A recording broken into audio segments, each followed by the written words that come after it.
Thank you for joining us here today on Hill Country Happenings News Minutes. This past weekend, it got really stormy around New Albany and surrounding counties. There were trees that were knocked down and power lines that came crashing down. As far as we know, there weren't any injuries, but there was a lot of damage. According to Mr. Ezra Gauge, we had 2.85 inches of rain this past week. That's not counting Saturday. That'll be in next week's reading. Now, Mr. Walter Grace has retired from the Baptist Memorial Union County, and Baptist Memorial Union County has named James Grantham to lead the hospital. He's been serving in the same position at the Baptist Memorial Hospital in Boonville since 2012. He also served as the assistant administrator at 2 Baptist Memorial Hospitals, including Union County. We welcome him to his new position here in New Albany. Now, there are several churches in our area that are holding fall festivals. Hillcrest is one. First Baptist Church in town is one. And I'm sure there are others around. Now, you can check these out on Wednesday the 30th. And don't forget, Halloween is coming up on the 31st. There was an announcement made on the 22nd that most people have been looking forward to. Mississippi will soon be able to buy scratch-off tickets and play multi-state games. On January the 30th, 2020, Mississippi will be a part of the Powerball and Mega Millions. You can buy scratch-off tickets then, and you can also purchase the lottery tickets locally. Voters in the state of Mississippi voted in the lottery in 2018, and it has been decided that the first $80 million a year will go toward highways infrastructures, and the rest of the revenue will go toward education. Now, the Powerball and Mega Millions are overseen by the Multi-State Lottery Association.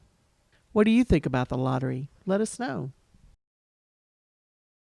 And we want to remind you about the ballroom dancing free lessons, mini lessons, on Monday night at the Community Center here in New Albany. And 3 students at the New Albany High School were recognized on October the 7th at the school board meeting for their perfect scores of the 2018-2019 MAAP state assessments. Congratulations to all of you students. Now, the Oxford Film Fest will be coming up in March of next year.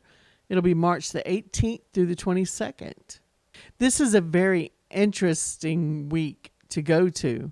You'll get to see films from all over the world that have everything from animation, documentaries, to full feature films. Now, if you have made a film and you would like to enter it into the Film Fest, we encourage you to go to oxfordfilmfest.com and look how to enter your film into the Film Fest. Also, you can see the different areas that you can go to. You can buy tickets for blocks. You can buy weekends pass. All kinds of things are available. You can also buy VIP tickets.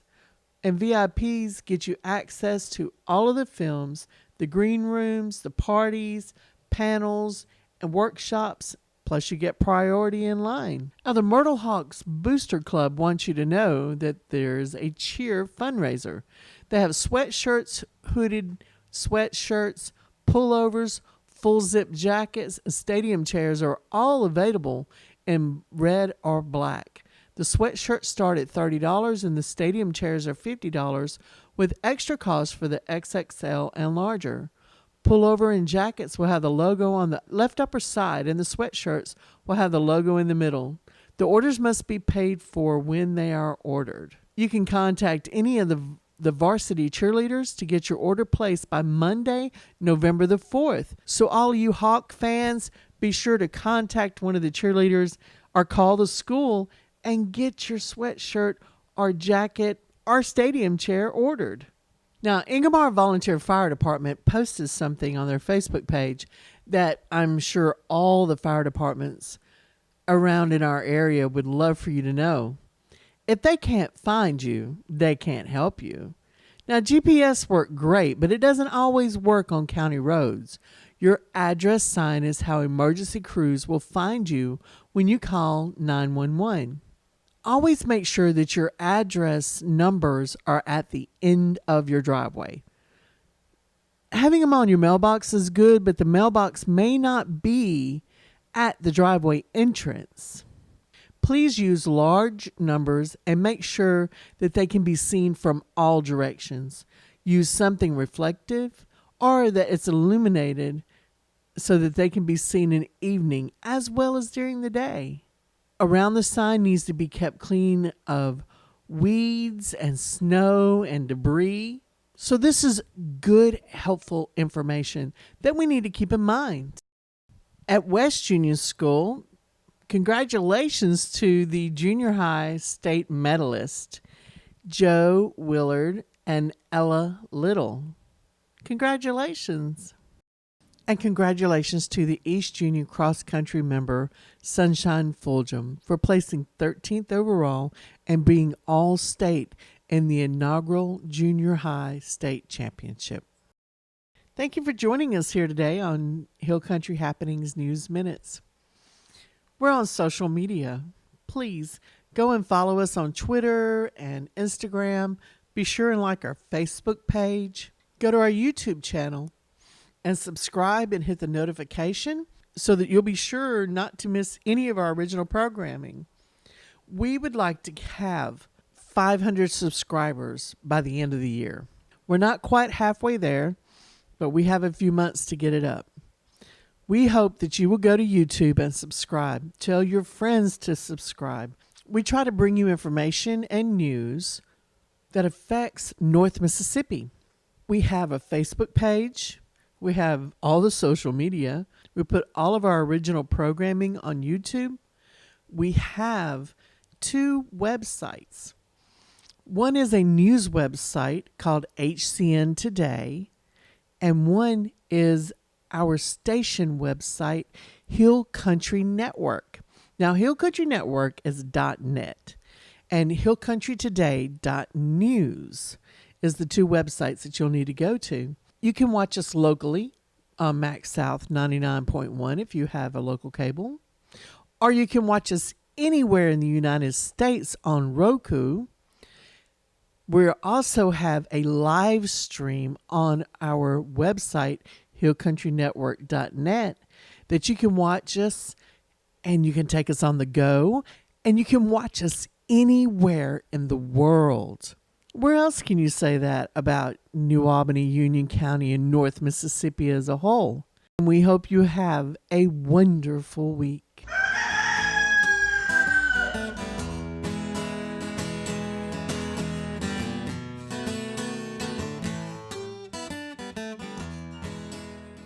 Hello, my name is Brianna Vools. I am 9 years old. I attend to Ingomar School. Our school is 8th in the district. Our Ingomar's 3rd grade class is first. Ingomar's 3rd grade class beat 3 schools: Myrtle, East Union, and West Union. Technically, there are 4 schools in our district: Myrtle School, East Union School, West Union School, and Ingomar. And I have won 23 sashes, 34 crowns, and 34 trophies. I have won 91 titles ever since I was 10 months old. And I am currently Little Miss Mississippi.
Freshman maid, Bella Gates.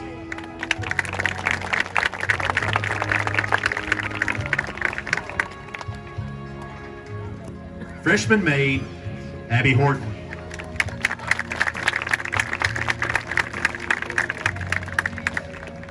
Sophomore maid, Caroline Speck. Junior maid, Shemaya Wright. Junior maid, Kaylee Coleman.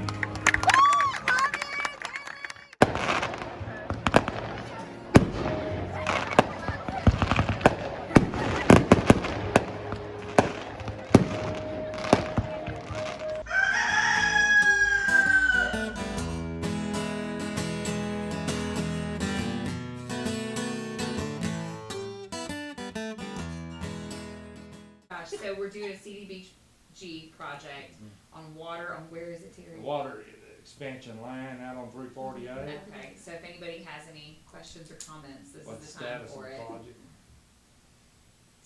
Thought Paul might be here, but he didn't show up. So, but I don't have any, cause it's about completed. isn't it? Yeah, I think it's 75% complete. Okay. They're very close to being done. Should be done before. And February. ESI's the engineer on that, so, you know, I can't ask you a question. But anyway, I guess So we we'll don't just wait have on any. Chad, I guess, to sign that, or we'll. Well, now Chad ain't gonna be here, he's Right. out of town. So I guess. Well, I mean, we can just get it later. Yeah. Then that's fine. We'll do that Okay. later. All right. Well, that's all I need. That's all we got. Okay.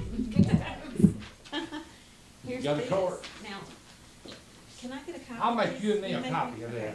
This is the Okay. resolution. Oh, right, yeah. You wanna that's hold fine. on that, or you want Annette to keep it for the board If you'll meeting? keep it for Chad just to sign, and You I'll, wanna put it in Shelley your will stop meeting, by and take it in your out. meeting file for next Alright, time I we get will. him to sign. I will. Thank you.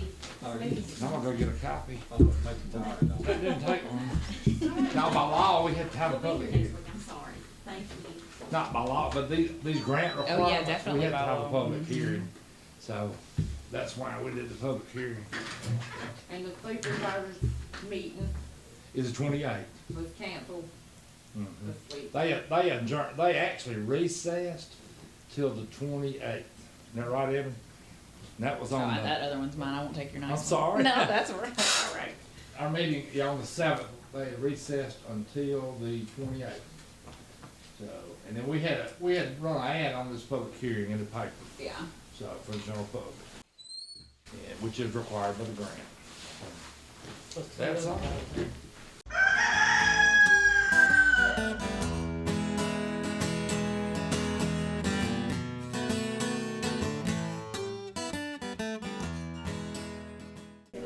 My name is Jessica Starks, and this is my launch party for my debut novella, The Lynching Calendar. So the Lynching Calendar comprises of about 5 stories, and they tell the stories of different lynchings that happened across the country in different decades over the years. It kind of just gives a full view of how people were affected by lynchings. It covers the people who were lynched, the person who may have been responsible for it, and maybe their family and friends that were affected by it. It covers about 50 years. So it kind of shows that, it wasn't limited to a certain time period or a certain place, that it happened throughout history, and it's even still happening today. It happens all over the world today. You can even, you just read articles about people being murdered or people being hung. It's still happening. The book can be purchased pretty much everywhere books are sold. It's on Amazon, Target, Walmart, Google Books, Apple Books. It's everywhere. But if you'd like a signed copy, it can be purchased on my website at www.jdscribes.com. One piece of advice I would give is just to not be afraid. I know with this book, I was nervous, and it's kind of why I held it off for so long, because I actually attempted to publish other books, but it just never panned out. And so that's how I knew that this was the book that I needed to publish, at that moment. So I would just say to really be bold and to really be confident in the work that you've put out there, and people will appreciate it. With my best friend, Kay Jones. Because in the story, CJ and Ruby, they grew up together and they went through everything together and they were basically each other's family. And so with that story, I kind of looked at Ruby as if something happened to Tay, how would I respond or how would I feel? So Tay feels special because I got something about you to do. Well, this is my best friend, Tay Jones. We've been friends about over 20 years, if not 20. We've been best friends and neighbors since we were 4 and 5 years old. And my relationship with him actually inspired the very first story in my book about CJ and Ruby. And just thinking about the loss of a best friend and how you process that, that was something that kind of really inspired me to write this book and kind of write it from Ruby's perspective. Yeah, like Jessica said, we have been friends for about 20 years. I'm so proud of her. She's a great inspiration to me. I know when I was in school, she was always the smart one. She was super smart. She was in all of these clubs and everything. So I had to be just like her, of course. So me and her was always together. She inspired me to be the person I am today, and I'm so proud of her. And I'm so thankful to be her friend, her best friend at that.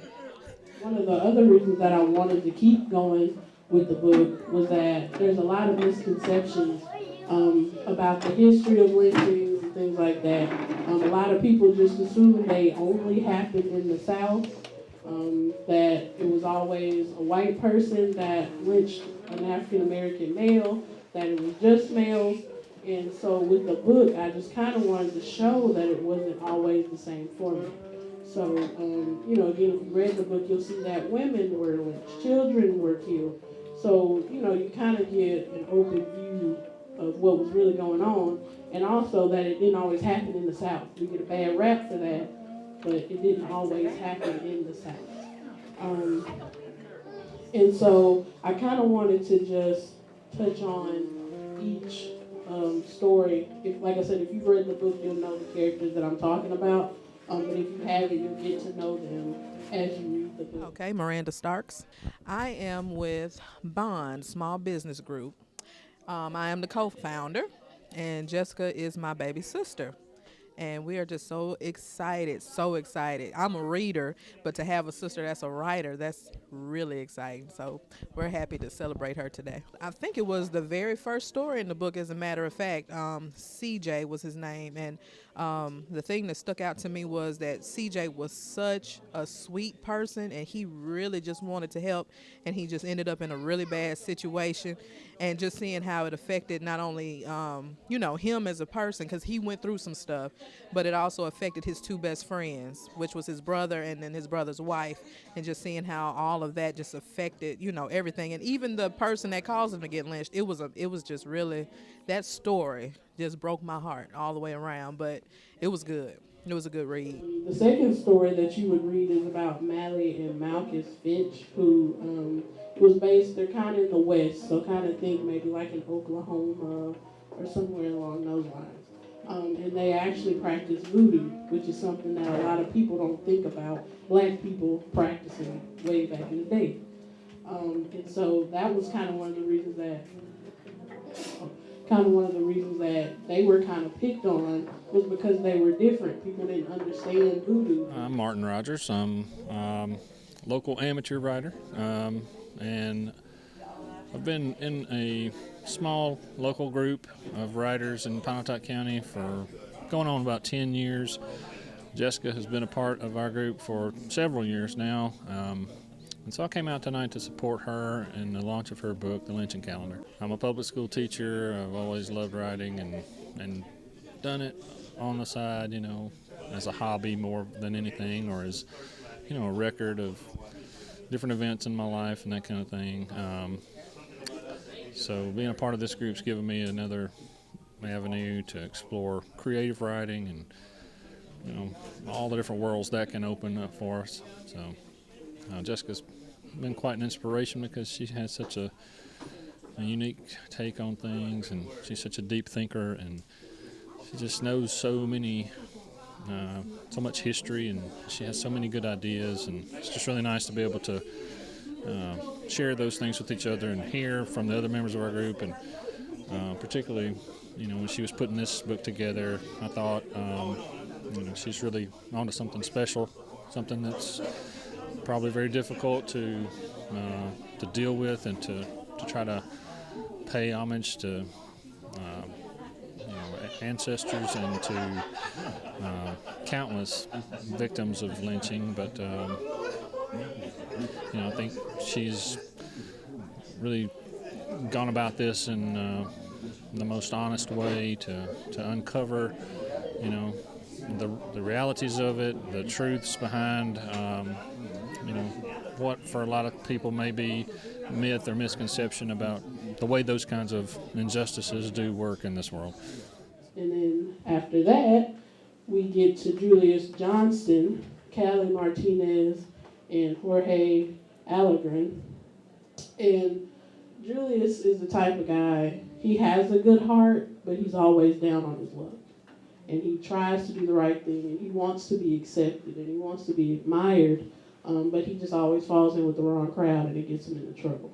And then he meets this girl, she's Mexican, named Callie Martinez, and they have a connection where they can bond over music and books, but she's married to Jorge. I'm Jessica's mom, and I'm really proud of her. When she started this book, she's like, oh, I didn't know it would cause a lot of controversy, but I knew this was in her heart, and it was meant for her to do.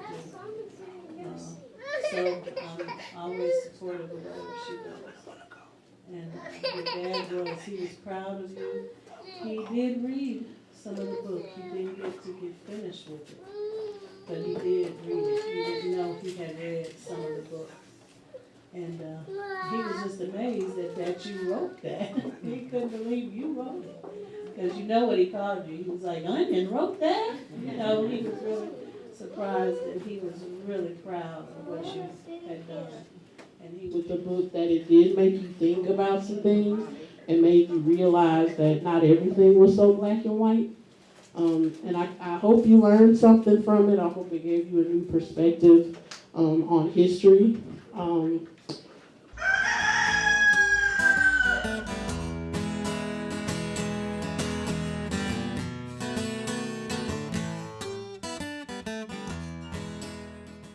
What's up, guys? I'm Caleb Bader. And I'm Tucker Shannon. And you're watching The Dollar Feed.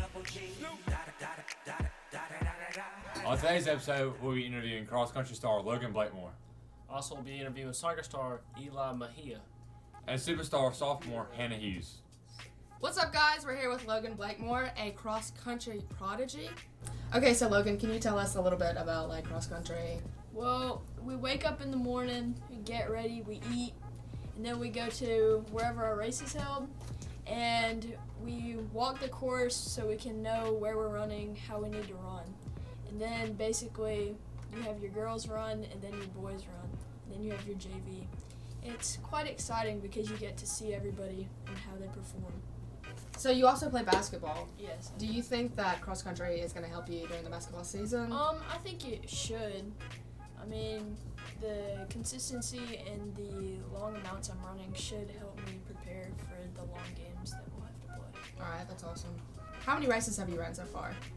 We've ran about 6 or 7, but we've ran our past 3 all at Blue Mountain. Okay, well, have you had any confrontation with the other runners? Do they push you or anything? When we ran in Tupelo, our best runner, or one of our best runners, Thomas Floyd, was elbowed in the stomach and majorly decreased in his time.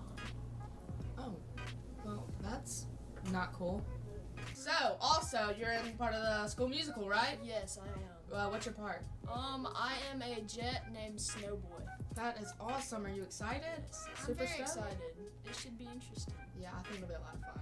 Yep. All right, guys, so that's it with Logan Blakemore. Nice to meet you. Nice to meet you, too. Have a great season. Thank you. What's up, guys? I'm here with Eli Mejia, and he is a sophomore on the New Albany boys soccer team. And I know the season starts in less than a month. What is the team doing to prepare for this? We've been working a lot harder than usual in practice. We now have a thing called Track Tuesday, today actually, where we run a good bit and we do some technical work off the ball. What do you mean by off the ball work? So instead of like passing and shooting and working with the goal and goalie and stuff like that, we run with bands to increase strength, and we do drills like running and agility drills. And how do you think the season is going to go now that we lost a few people from last year? I believe it'll go fairly well. We have a strong connection with the players that we do have this year, although the players we lost were very good and strong players in the team. Do you think we can get farther and possibly make it to state? Yes. So, Max, how do you feel being a senior on the soccer team? It's kind of nerve-wracking. I'm kind of sad that it's my last season, but I'm going to give it all I got for this last season. All right, well, thank you, Eli, for coming on with us today, and I wish you luck in your season. Thanks for having me. What's up, guys? We're here with sophomore superstar Hannah Hughes. And Hannah, you play volleyball, is that correct? Yep.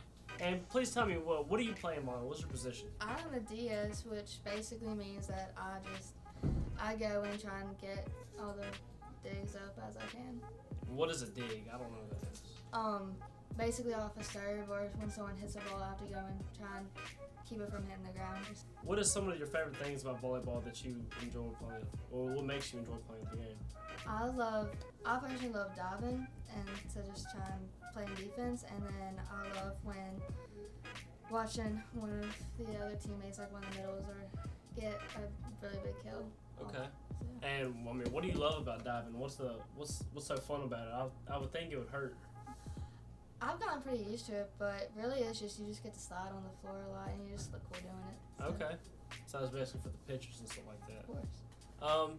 So can you give me a little rundown of what like the playoffs are like, and the sets and how you get to the playoffs?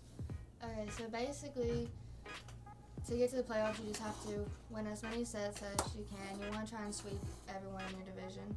Right now we are second in our division, so if we can beat Corinth this Thursday and for less than 4 sets, then we are number 1, which means that we have an easier route in playoffs mode than we would if we were in second. Okay, and can you explain to me what a set is? It's basically just you play first to 25 points. You want to have to win by 2, and yeah. Okay. And Corinth, it's a big win this Thursday. Is it at home? Yes. Okay, and do you have anything to say to the fans to get them to come out?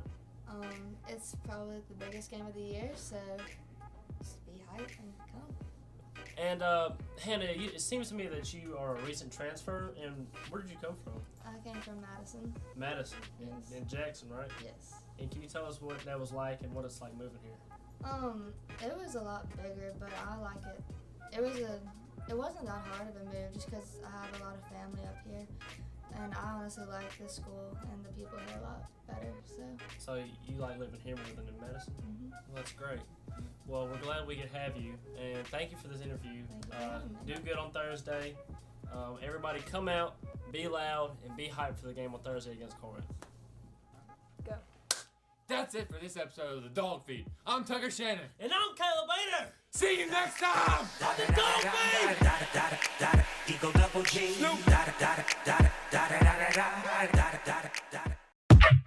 I don't do the most, but I do a lot. I'ma make a toast, cause we still alive. No big, I feel like Pac. I shoot a shot. I'm coming in.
When I woke up today, I knew it was going to be a weird day.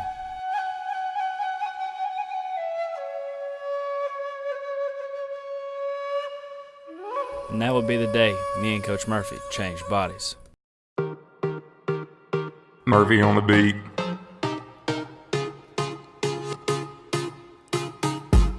I woke up Coach Murphy. Oh my gosh, I'm the man. I'm so old and I can stand. There's a beard on my neck. I just FaceTimed Tony. Told him I'm not coming in. Got this kid in my crib. I got a kid. Oh, I can coach so well. Wonder if I can blow the whistle. Wait, I can blow a whistle?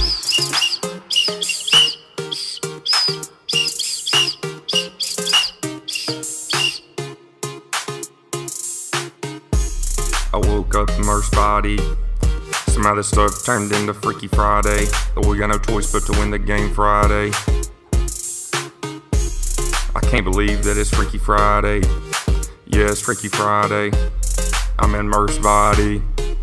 I drove this Jeep and my bones really hurt. What the heck?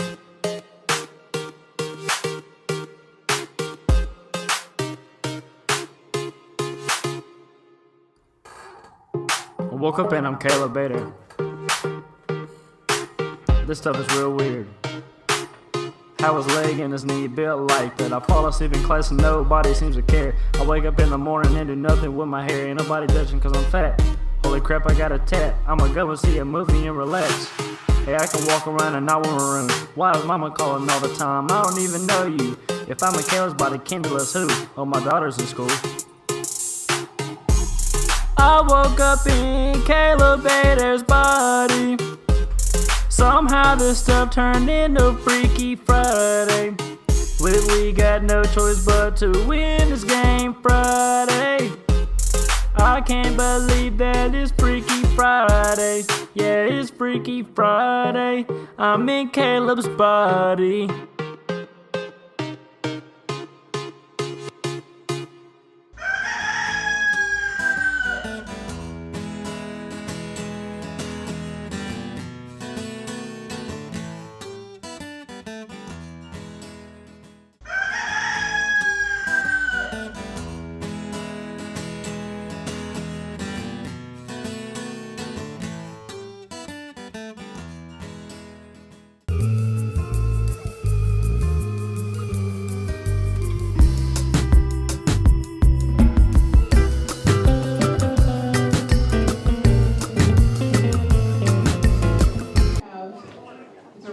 Miss Tiny Miss Magnolia State 2019-2020, Miss Kagan Lee Holmes. Where's Kagan?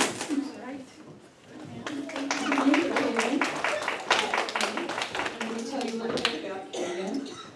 She's the 5-year-old daughter of Kayla, Brian, and Clarence Holmes. Kagan attends Faulkner Elementary Miss Brianna Boyles. She's 9 years old and she is from Union County. She loves doing pageants, and she's been in pageants since she was 10 months old, and part of the Magnolia system since she was little back in the early years, 2014. She was a former state queen, Little Miss Magnolia.